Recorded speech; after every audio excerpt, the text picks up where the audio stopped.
Now moving on to the image formations, as we have studied in concave mirrors, we have studied 6 cases. Similarly in convex lens, we have to study 6 cases.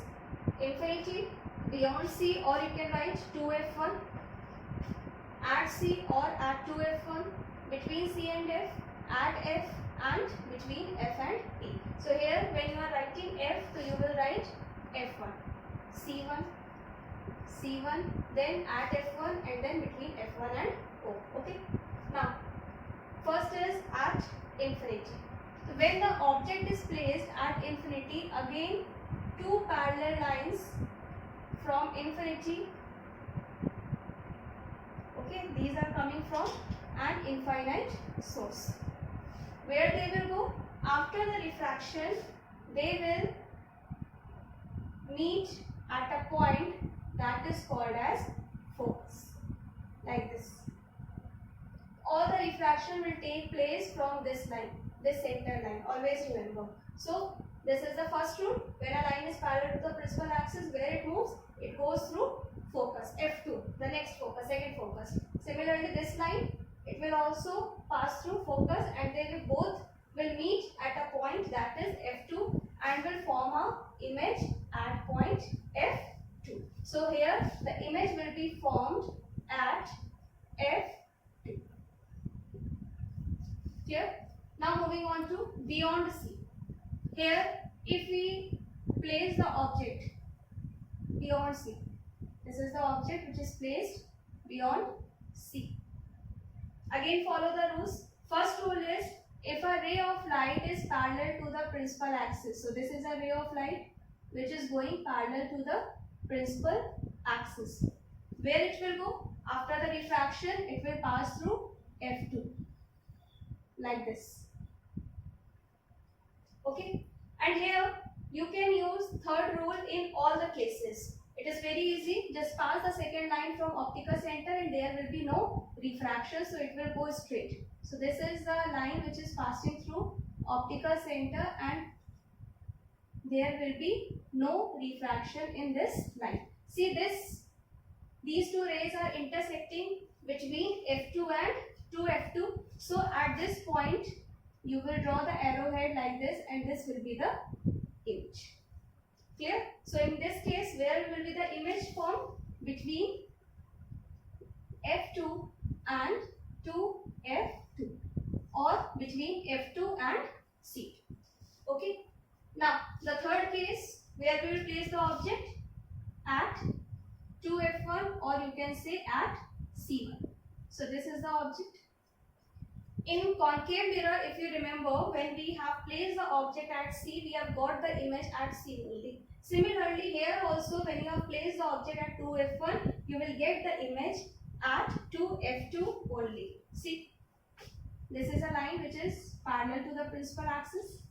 After the refraction, it will pass through focus, and second line, it will pass through optical center,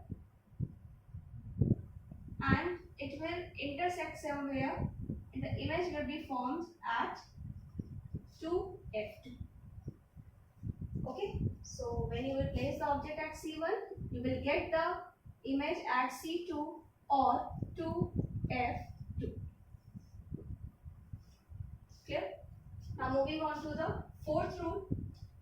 Fourth rule is, we have placed the object between C1 or 2F1 and F1. So you can place the object anywhere. Again follow the same rules. The first rule, parallel to the principal axis, it will pass through this F2. And second rule, the line passes from optical center, there will be no refraction, and it will intersect somewhere at this point. Okay, so you will form the image. This will be the image. Okay, so image will be formed beyond 2F2. These are the four: at infinity, beyond C, at C1, and between C1 and F1. Now we will move to our next two, that is F1 and O. Now next is at F1, where you will place the object at F1. Okay. Now, for example, this is the object which is placed at F1. Then what will happen? Parallel line, okay, it will pass through F2 and the second ray from optical center, like this. So what you will see? You will see that these two lines are parallel and they will form a very enlarged image at infinity, okay, somewhere at infinity. So here, when you will place the object at F1, you will get the image at infinity. Now the last case, which is very important, and when you are placing the object between F1 and O. So hope you have remembered, when in concave mirror, when we have placed the object between F and P, you have got an enlarged and virtual and erect image behind the mirror. Okay. So similarly, if this is the parallel line, again it will pass through F2 and the second ray will be passed from optical center, like this.